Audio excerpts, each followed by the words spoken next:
ఎక్కడన్నా ఎవరన్నా గౌరవిస్తారా? ఎవరు కూడా గౌరవించరు. మీరందరూ కూడా ఒక్క ప్లాట్ఫామ్ పైన వస్తే నేను ముందుంటానని చెప్పి చాలాసార్లు వారికి కోరడం జరిగింది. అలాగే వాళ్ళందరూ కూడా ఒక ప్లాట్ఫామ్ మీద రావడం జరిగింది. అందరూ అనుకుంటున్నారు, అరే వివేక్ ఎందుకు వచ్చినాడు ఇంత లేటు? నిజంగానే డాక్టర్ గోపీనాథ్ గారు చెప్పినట్టు అరే మంత్రి పదవి గురించి వచ్చిందా? నాగరాజు గారు కూడా మొన్న నాకు ఫోన్ చేశారు, అన్న అందరూ వాళ్ళు ఎంఆర్పిఎస్ వాళ్ళందరూ చెప్తున్నారు ఇది కేవలము మంత్రి పదవి కోసం వివేక్ ముందుకు వెళ్ళారు, లేదా అయిన తర్వాత ఏం మీటింగ్ పెట్టడని చెప్పి వారు కూడా నాకు చెప్పడం జరిగింది. అయితే నాకు అనిపించింది, అరే నిజంగానే ఏదైతే దుష్ప్రచారం జరుగుతుందో, నేను ఈ అంశం పైన వచ్చినప్పుడు 1 ఆగస్ట్కి ఎప్పుడైతే సుప్రీంకోర్టు నిర్ణయం వచ్చిందో, నేను నాగరాజ్ గారు మేమిద్దరం అసెంబ్లీలో ఉన్నాం, ఇద్దరం మాట్లాడుకున్నాం, అరే ఇది సరైన నిర్ణయం రాలేదు, మనం పోయి ముఖ్యమంత్రితో మాట్లాడదామని చెప్పి మేము ఇతర ఎమ్మెల్యేస్ మన వంశీ గారు, సత్యం గారు, రంగమణి గారు మేము పోయి ముఖ్యమంత్రి గారిని అడగడం జరిగింది. దాని తర్వాత మన సోదరులందరూ కూడా అసోసియేషన్ వాళ్ళని పిలిచి అరే ఈ ఉద్యమంలో మనం అందరం ముందుకుండాలి, సరిపోదు. ఎందుకంటే చాలా చోట్ల కూడా ఇంతకుముందు నేను చెప్పినట్టు నేను బీజేపీలో ఉన్నప్పుడు అమిత్ షా కూడా ఒక మీటింగ్ పెట్టి ఈ వర్గీకరణ ఎట్లా చేయాలని చెప్పి కోర్ కమిటీ మీటింగ్లో చర్చించడం జరిగింది.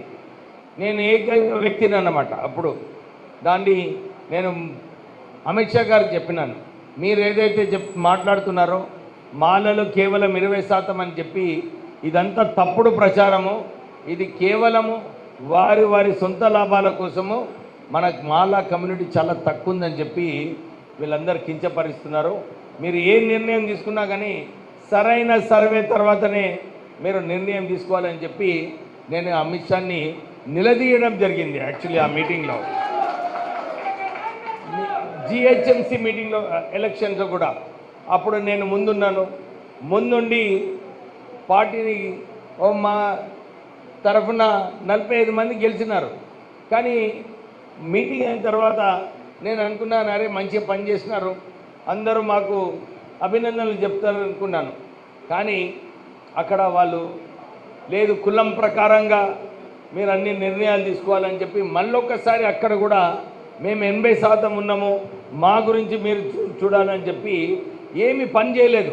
ఇప్పుడే చాలామంది స్పీకర్ మాట్లాడేటప్పుడు అరే వారు నిజంగానే పని చేయాలి. సంజీవయ్య గారు ఫ్రీడమ్ మూమెంట్లో ఉన్నారు, మన జాతి కోసం చాలా పని చేస్తున్నారు. అప్పుడు ఎవరు మాలా మాదిగా అనుకోలేదు, కేవలం ఎస్సీస్ కోసం పనిచేయాలని చెప్పి సంజీవయ్య గారు కూడా పనిచేయడం జరిగింది. మా నాన్నగారు సంజీవయ్య గారు ఫాలోవర్. 75,000 గుడిసెలు మా నాన్నగారు పేరే మార్చుకున్నారు, గుడిసెల వెంకటస్వామి అని చెప్పి. అప్పుడు కూడా హౌస్ పట్టాలు ఇచ్చినప్పుడు ఎప్పుడు మాలా మాదిగా అని చెప్పి ఎప్పుడు ఆలోచించలేదు, ఎప్పుడు మాట్లాడలేదు కూడా. కానీ ఇప్పుడు ఈ సమయం వచ్చినప్పుడు చాలామంది కూడా నాకు అడిగినారు, అరే నువ్వు మాలా మీటింగ్స్కి ఎందుకు పోతున్నావు, నువ్వు ఎందుకు మాలా లీడర్వా, నువ్వు ఉద్యమంలో పనిచేసినావు, అందరూ కమ్యూనిటీస్ కూడా ఏదైతే మీ నాన్నగారు వెంకటస్వామి గారికి ఆదరించున్నారో మీకు కూడా ఆదరిస్తున్నారు, మీరు ఎందుకు ఈ మాలా మీటింగ్స్ మీరు పెట్టుకుంటున్నారని చెప్పి చాలామంది నాకు ఫోన్ చేసి అడగడం జరిగింది. నాకు ఆశ్చర్యమైంది. ఎందుకంటే ఒక రెడ్డి మీటింగ్ పెట్టుకుంటారు, ఒక కమ్మ మీటింగ్ పెట్టుకుంటారు, ఒక మున్నూరు కాపు మీటింగ్, ఒక పద్మశాలి మీటింగ్ వాళ్ళు పెట్టుకున్నప్పుడు ఎవ్వరు కూడా విమర్శించలేదు. కానీ మనము మాలా మీటింగ్ పెట్టినప్పుడు ఎందుకు విమర్శిస్తున్నారో నాకు అర్థమవుతలేదు. మేము కేవలము మా గౌరవం కోసం, మా ఏదైతే మా కులం మా జాతి గురించి మేము కొట్లాడుతున్నాము, మేము మా జాతికి కాపాడుకోవడానికి మేము మీటింగ్లు పెట్టుకుంటున్నామని చెప్పినప్పుడు వాళ్ళు సరే ఏదో ఒకటి చెప్పి ముందుకు వెళ్ళడం జరిగింది. మీరు అందరు చూసినారు. నిజంగా చెప్పాలంటే నాగర్ కర్నూలు మీటింగ్లో 50,000 మంది మీటింగ్లో వచ్చిన తర్వాత ఇంత ఘనంగా మీటింగ్ అయిందని చెప్పి నా మీద చాలా వ్యతిరేకంగా పెద్ద న్యూస్ ఐటమ్ రాసినారు. ఏమని, అరే వారిపైన కేవలం ఆస్తులు కాపాడుకోవడానికి ఈయన ఇట్లా చేస్తున్నాడని చెప్పి నా పైన విమర్శించడం జరిగింది. అయితే నేను కరీంనగర్ మీటింగ్లో చెప్పినాను, అరే నా పైన విమర్శలు చేస్తుంటే నాకు చాలా సంతోషంగా ఉన్నదని చెప్పి నేను ఆ మీటింగ్లో చెప్పడం జరిగింది. అయితే అందరూ అనుకున్నారు, అరే ఏం మాట్లాడుతున్నాడు వివేక్ అని. కానీ నేను వారికి ఏం చెప్పినానంటే, ఇంత తప్పుడు ప్రచారం నా వ్యతిరేకంగా చేసినప్పుడు వాళ్ళందరికీ భయం అవుతుందన్నమాట. భయం అవుతున్నందువల్ల నా పైన ఇలాంటి, ఎందుకంటే నాగరాజు గారు నాకు చెప్పినప్పుడు నాకు అనిపించింది, అరే ఈ ఉద్యమంలో మనం ఏదైతే పోరాడుతున్నామో నేను ముందుకు రావడం వలన చాలామంది అనుకుంటున్నారు నేను నాగరాజు గారు ఇద్దరు తప్పించుకుంటే ఈ మూమెంట్ ఉండదని చెప్పి చాలామంది ప్రయత్నాలు చేయడం జరుగుతుంది. అందు గురించి నా మీద తప్పుడు ప్రచారం అందరికీ కూడా తెలుసు. నేను తెలంగాణ ఉద్యమంలో ఎంత పోరాటం చేయడం జరిగింది. అప్పుడు కూడా నేను తెలంగాణ కోసము పోరాటం చేసినప్పుడు నేను రైలు రోకలో మా అమ్మాయి పెళ్ళి ఉండేరు 2 రోజులలో. అప్పుడు నాకు కిరణ్ కుమార్ రెడ్డి అరెస్ట్ చేసినాడు. కానీ నేను పోయి బెయిల్ తీసుకొని నా కూతురు పెళ్ళి అటెండ్ కావడం జరిగింది. కానీ ఉద్యమం వెనుకకి ఎప్పుడు వెళ్ళలేదు, ఉద్యమంలో పాల్గొన్నాను. మళ్ళీ దాని తర్వాత నా పైన ఈడీ రేడ్ అయింది, ఎన్ఫోర్స్మెంట్ రేడు. అప్పుడు అయినప్పటికీ కూడా నేను కేర్ చేయలేదు. ఎందుకంటే నేను మా నాన్నగారు చెప్పినట్టు అన్నీ ఏది చేసినా కానీ సరైన పద్ధతిగా చేస్తాను. ఎవరికి భయపడేది అవసరం లేదు. ఎందుకంటే మా నాన్నగారు కూడా మంత్రిగా ఉన్నప్పుడు, వాళ్ళు సివిల్ సప్లైస్ మినిస్టర్గా ఉన్నప్పుడు, చాలామంది సిమెంట్ స్కాండల్లో ఉన్నప్పుడు, పాల్మోలిన్ ఆయిల్ స్కాండల్లో ఉన్నప్పుడు వాళ్ళందరినీ జైల్లో వేయడం జరిగింది. అంటే వారికి ఒక ధైర్యం ఉండే, నేను సరైన పని చేసినప్పుడు ఎవరిని భయపడేది అవసరం లేదని చెప్పి. అలాంటి కొడుకుని నేను ఎప్పుడు కూడా ఏ అంశం పైన భయపడలేదు. మీకు అందరు తెలుసు, కేసీఆర్ గారు కూడా వారి వ్యతిరేకంగా 4 సంవత్సరాలు పోరాడినప్పుడు, వారి అవినీతి ఎక్స్పోజ్ చేసినప్పుడు చాలామంది అనుకున్నారు, అరే నా పైన కేసులు పెట్టి నన్ను మా ఫ్యాక్టరీ బంద్ చేసి మా B6 సంస్థకు 150 కోట్ల అడ్వర్టైజ్మెంట్స్ ఏదైతే రావాలో అది కూడా రానియకుండా కేసీఆర్ గారు చాలా ఒత్తిడి తీసుకురావడం జరిగింది. కానీ నేను భయపడలేదు.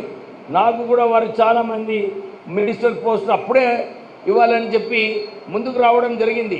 కానీ ఎప్పుడు నేను పదవుల కోసము ఏ నిర్ణయం కూడా తీసుకోలేదు.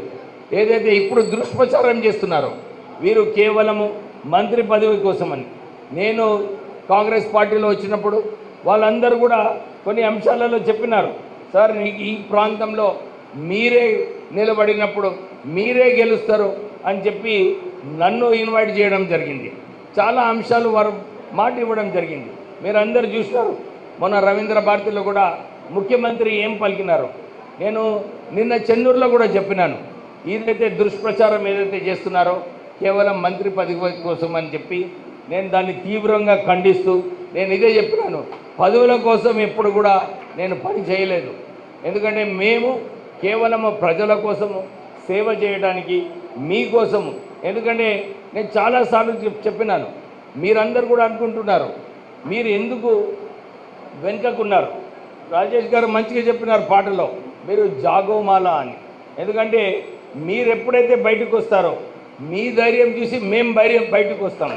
మేమందరం కూడా, ఎందుకంటే పొలిటికల్ లీడర్సు నాగరాజు గారు చాలా మంచిగా చెప్పినారు, అరే మీరు ఇద్దరు మమ్మల్ని ముందు పెట్టి తర్వాత మీరు చూసినారు కదా షోలే పిక్చర్లో ఏమంటాడు, ఆదా లవ్ ఉదర్ బాకీకే మేరే పిచ్చే అండి.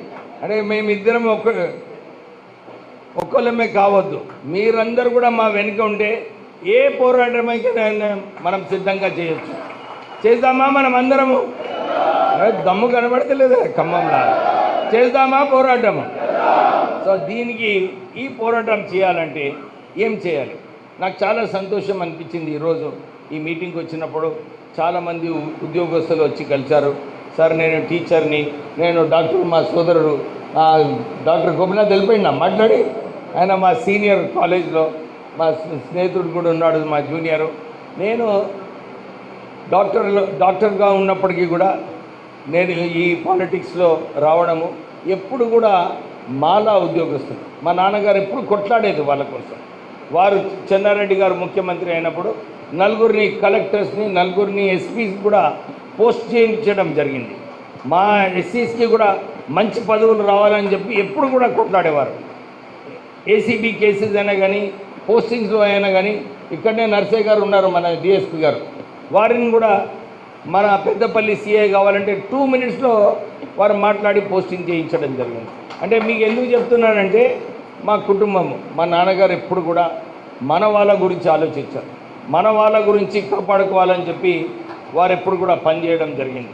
నేను కూడా మొన్న ముఖ్యమంత్రి గారితో మాట్లాడినప్పుడు మా కులానికి చెందిన వారిని ఒక అడిషనల్ అడ్వకేట్ జనరల్ చేయాలని చెప్పి వారిని కోరినప్పుడు పబ్లిక్ ప్రాసిక్యూటర్ ఇవ్వడం జరిగింది. మొన్న ఇద్దరు, ఒక డిఓ మన వాళ్ళకి చెందిన వారికి లాస్ట్ డే సస్పెన్షన్ చేయడం జరిగింది. నేను వారి గురించి కొట్లాడి ఆ సస్పెన్షన్ ఆర్డర్ విడ్రా చేయించి వారికి పెన్షన్ అమౌంట్స్ కూడా ఇప్పించడం జరిగింది. జిఎస్టీ అడిషనల్ కమిషనర్, ఆమెకు ప్రమోషన్ వచ్చేది ఉండే, కానీ 2 days బిఫోర్ ఆమెను సస్పెండ్ చేసి ప్రమోషన్ రానియకుండా చేసినారు. అయితే మొన్న మళ్ళా ఒకసారి నేను కొట్లాడడం జరిగింది. అంటే ఎందుకు చెప్తున్నాను ఈ అంశం అంటే మీ అందరికీ ఒక భరోసా ఇప్పిస్తున్నాను. మీరేం భయపడేది అవసరం లేదు, నేను ఉన్నాను ఇక్కడ, డెఫినెట్లీ మీకోసం కొట్లాడుతున్నాను. ఏదైతే అనుకుంటున్నారో, ఎందుకంటే నాకు మా బిజినెస్లో ఏ బిజినెస్ చేసినా కానీ మంచిగా బిజినెస్ చేసుకుంటూ ఒక ధైర్యం ఉన్నది నాకు. నేను ఎప్పుడు కూడా ఏ అంశం పైన వెనుకకు పోను. ఎవరైనా కానీ సూటిగా మాట్లాడేవాడిని. కేసీఆర్ అయినా కానీ ఎవరైనా కానీ నేను వారితో సూటిగా, ఎందుకంటే ఆ అంశంలో మా బీజేపీలో ఉన్నప్పుడు అమిత్ షాని కూడా నేను డైరెక్ట్గా వారితో ప్రశ్నించడం జరిగింది. అంటే నేను మీకు ఎందుకు చెప్తున్నానంటే మీతో ఉంటాను, మీ సమస్యల గురించి కొట్లాడతానని చెప్పి మీ అందరికీ నేను విశ్వాసం ఇప్పిస్తున్నాను. కానీ మీరు ఇప్పుడే డాక్టర్ గోపీనాథ్ గారు అన్నారు, మీ బాధ్యత, నాది నాగరాజ్ గారి బాధ్యత మీరు ఇతర ఎమ్మెల్యేలను తీసుకురావాలండి. మా బాధ్యత ఎందుకైతుంది డాక్టర్ గారు? ఇది ప్రజల బాధ్యత. మీరు ఎమ్మెల్యేస్ పైన ఒత్తిడి తీసుకురావాలి, మీరు మాతో ఉండాలి. మీరు మాతో ఉన్నప్పుడే మేము ధైర్యంగా పోయి కొట్లాడగలుగుతాం. మీరు లేరు అనుకోండి, మేమేం చేయలేము. నిజంగా చెప్పాలంటే మేమేం చేయలేము. ఏ రాజకీయ నాయకుడు కూడా మళ్ళీ వచ్చి కొట్లాడి మీతో ఉండటానికి సిద్ధంగా ఉండడు. అయితే మీ ఒత్తిడితోని, మీ ప్రేమతోని, ఎందుకంటే మీరు ఇంత పెద్ద సంఖ్యలో వచ్చి ఈరోజు విజయవంతం చేస్తున్నారంటే మాకు కూడా ఒక స్ఫూర్తి వస్తుంది. చలో మనం కూడా కొట్లాడాలి, మనం కూడా ధైర్యంగా ముందుకు పోవాలని చెప్పి ఏ రాజకీయ నాయకుడికైనా కానీ ఆ స్ఫూర్తి రావాలి. అంటే దానికి రావాలంటే మీ చేతిలో ఉంది. అయితే మనం ఒక పని చేయొచ్చు. చాలామంది విమర్శలు చేస్తున్నారు స్టేజ్ పైన. నేను ఎప్పుడు కూడా నా జీవితంలో, నా బిజినెస్లో అయినా కానీ రాజకీయాల్లోనే కానీ మన బలం పైన, మన శక్తి మీద మనం ముందుకు వెళ్ళాలి.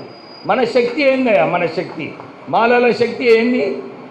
మనమందరం కలిసి ఒక్క పిలిపి ఇచ్చినప్పుడు అందరూ కూడా రెస్పాండ్ కావాలి. అయితే ఇప్పుడు మనమందరం కూడా ఒక నిర్ణయం తీసుకున్నాం. 1 December నాడు పెద్ద ఎత్తున మన మాలలకి ఈ హైదరాబాద్ దిగ్బంధం చేయాలి, పెద్ద ఎత్తున అందరు రావాలి అని చెప్పి ఒక నిర్ణయం తీసుకోవడం జరిగింది. దాన్ని మనం అందరం కలిసి విజయవంతం చేసుకుందామా? గట్టిగా వినబడతలేదు నాకు. చేసుకుందామా? ఇప్పుడు నాగర్ కర్నూలు మీటింగ్లో ఉన్నాయా?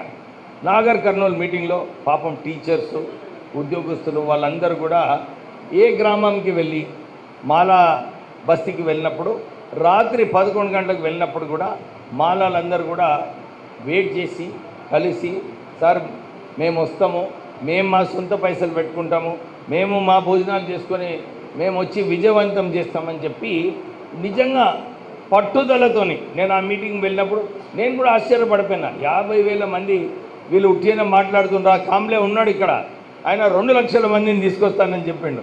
కానీ నేను చాలా హ్యాపీగా ఉంటే ఆ రోజు. ఎందుకు హ్యాపీగా ఉండే అంటే అందరూ వాళ్ళ సొంతంగా ఆ మీటింగ్కి వచ్చి నిజంగా ఆ మీటింగు 5 గంటల సేపు భోజనాలు లేకుండా వారు 4 గంటల నుంచి 9 గంటల వరకు వాళ్ళు మీటింగ్ అటెండ్ చేసి ఆ మీటింగ్ని సక్సెస్ఫుల్ చేసి వాళ్ళందరూ మళ్ళీ నడుచుకుంటా వెళ్ళడం జరిగింది.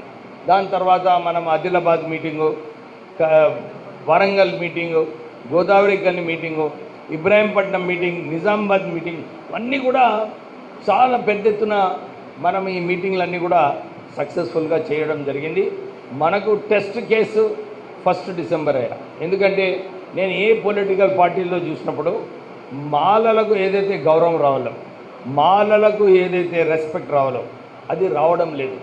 ఎందుకు రావడం లేదు? ఎందుకు రావడం లేదు చెప్పండి. ఎవరైనా ఒక్కర్లేండి. బయటికి రావట్లేదని ఏమనుకుంటున్నారు? అరే వీళ్ళు ఎవరు లేరు, వీళ్ళకు దమ్ము లేదు, వీళ్ళు రియాక్ట్ కారు, పిలిచినప్పుడు కూడా రారు, వీళ్ళందరూ ఇంట్లో కూర్చుంటారని చెప్పి ఏ పొలిటికల్ పార్టీ కూడా మీరు చూస్తుంటే వ్యాఖ్యలన్నీ కూడా వింటుంటే అన్నీ కూడా మాలను పక్కకు పెట్టి వారందరూ కూడా నిర్ణయాలు తీసుకుంటున్నారు. అది ఆ సెల్ఫ్ రెస్పెక్ట్ ఏదైతే పోయిందో కేవలం ఆ ఒక్క అంశం పైన నేను బయటికి రావడం జరిగింది. నేను ఎక్కడ కూడా మా నాన్నగారు ఏదైతే చెప్పారో ఎక్కడ సెల్ఫ్ రెస్పెక్ట్ లేదో అక్కడ మనం ఉండేది అవసరం లేదంట. అయితే ఇప్పుడు మనకు మాలలకు సెల్ఫ్ రెస్పెక్ట్ తెచ్చుకునే అవసరం ఉన్నదా లేదా? గౌరవంగా మనము ఈ మీటింగ్ సక్సెస్ఫుల్ చేసుకుంటే అందరు కూడా ఉద్యోగస్తులు చాలామంది ఉన్నారు. మీ పైన కూడా కేసులు పెట్టాలంటే ఎవరైనా భయపడతారు. అప్పుడు నేను డెఫినెట్లీ మీ అందరికీ విశ్వాసం కల్పిస్తున్నాను. ఎమ్మెల్యేస్ అందరం కూడా ఉన్నాము. నాగరాజ్ గారు పెద్ద సపోర్ట్, ఎందుకంటే వారు నిజంగా చెప్పినట్టు ఫస్ట్ టైం గెలిచినారు, కానీ జాతి కోసం నేను కొట్లాడతా, నేను ముందుంటా అని చెప్పి వారు రావడం జరిగింది. ఎంత 60,000 మంది అక్కడ వారి కాన్స్టిట్యున్సీలో ఇతర కాస్ట్ వాళ్ళు ఉన్నప్పటికీ కూడా ఆయన వాళ్ళు ఎన్ని విమర్శలు చేసినప్పటికీ కూడా ఆయన ముందుకొచ్చి లేదు నేను నా జాతి కోసం నేను కొట్లాడతా అని చెప్పి వారు రావడం జరిగింది. మనమందరం కూడా వారిని ఎక్కువ రెస్పెక్ట్, వారికి ఏదైతే ధైర్యం కల్పించాలో మీరందరూ కూడా ఆ కేవలం మీటింగ్స్ పెద్ద సంఖ్యలో అటెండ్ చేస్తే మాకందరికీ కూడా మీరు ఒక గౌరవించినట్టు ఉంటుందని చెప్పి మీ అందరితో మళ్ళొకసారి 1 డిసెంబర్ పెద్ద విజయవంతం చేయాలని చెప్పి కోరుతూ, సరే ఇంకేదో మాట చెప్పను. ప్రత్యేకంగా మన వీరభద్ర గారు చాలామంది చెప్పినారు, ఇన్ని సంవత్సరాల నుంచి మన మాల ఉద్యమాలలో వారు ముందుండి అందరినీ ఐక్యమత్యంగా ఇక్కడ ఖమ్మం జిల్లాలో పనిచేస్తున్నారని చెప్పి వారు చెప్పారు. వారికి నిజంగానే అభినందన చెప్పాలి. ప్రత్యేక అభినందనలు మన రాజశేఖర్ గారికి. ఆయన ఏ మీటింగ్ అయినా కానీ వచ్చేవారు మీటింగ్ వచ్చి సార్ మా ఖమ్మం మీటింగ్ మీరు ఎట్లా రావాలి, విజయవంతం చేసుకుందామని చెప్పి ఇప్పుడే నాకు కూడా సంతోషం అనిపించింది. అందరూ మన కన్వీనర్ ఏదైతే ఖమ్మం జిల్లాకు చెందిన వాళ్ళందరూ కూడా కలవడము, ఇంత విజయవంతంగా ఈ మీటింగ్ చేయడము. మా నేతకాని లీడర్ లక్ష్మీనారాయణ జర్నలిస్టు వారు కరెక్ట్గా అన్నారు, మీరు మనకు ఈ ఉద్యమం ఎవరి చేతిలో ఉన్నాయా? ఎవరి చేతిలో ఉంది? ఉన్నదా లేదా? ఎవరు అంటలేరు అక్కడ. ఇట్లనే ఉంది, ఇదే ప్రాబ్లం ఉంది మాల దాంట్లో. ఎప్పుడైతే రెస్పాండ్ గారు మంచిగా హాయిగా ఇంట్లో కూర్చుంటారు. సో రెస్పాండ్ మంచిగా కావాలి. మనమందరం కలిసి ముందుకు వెళ్దామని చెప్పి మీ అందరితో కోరుతూ జై భీమ్, జై భీమ్, జై భీమ్, జై మాల, జై మాల, జై మాల, జై మాల. ఉద్యోగులు మీతో అన్నా అందరికి అవకాశం ఇస్తాం. మీరు ఎవరు టెన్షన్